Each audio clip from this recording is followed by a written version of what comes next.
Merci du fond du cœur. Quand Henri m'a téléphoné pour me dire « capitaliste de l'année », j'ai eu deux réactions. Une littéraire, puisque je pastiche les normaliens littéraires, et une générationnelle. Littéraire, je suis allé vers un livre que j'aime beaucoup, qui est le dictionnaire historique et étymologique de la... D'abord, je me suis rassuré parce que le mot de capitaliste est apparu avant celui de capitalisme. Il était donc plus neutre, assez naturel. Il est apparu dans les années 1753. Donc je me suis dit, on peut dissocier les capitalistes, il y en a dans toutes les formes d'organisation économique du capitalisme. Puis quand même, en continuant la notice, je me suis aperçu qu'au XIXe siècle, il est quand même devenu très dépréciatif. Et que, par des gens que j'aime beaucoup, Proudhon, Leroux, Blanqui, tout de même, il a été associé à l'idée de l'exploitation, qui est évoquée par le président, qui sera peut-être évoquée par Monsieur le cardinal.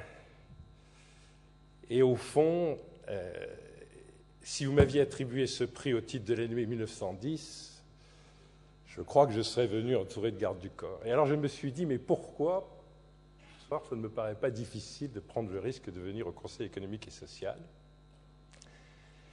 Eh bien parce que le Robert précise que le capitalisme s'oppose à la fin du XXe siècle de moins en moins au socialisme, car il est de plus en plus associé à l'idée de libéralisme. Et au fond, l'économie de marché s'est tellement imposée. Et dans un pays comme la France, où 50% des gens qui vivent du revenu de leur travail ont été revenus du capital, au fond, on peut venir sans garde du corps. Je n'aurais pas dit dans le métro, je vais recevoir le prix de capitaliste de l'année, mais enfin, au fond, la sécurité est assurée. Ma deuxième réaction était générationnelle, je l'ai testée sur mes filles. Moi, quand j'avais l'âge de mes filles, quand on me disait capitaliste, je pensais d'abord à Lénine.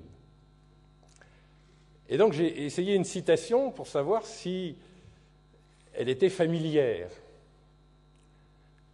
Les capitalistes vendront jusqu'à la corde qui servira à les pendre. Ça me paraît tout naturel de dire ça. Et à mon avis, si Lénine avait connu le private equity, il aurait ajouté, et probablement la veille, ils auront acheté l'entreprise qui fabrique les cordes en la surendettant. Bon, eh bien, ça ne leur a fait aucun effet. Elle n'avait jamais entendu parler de ça.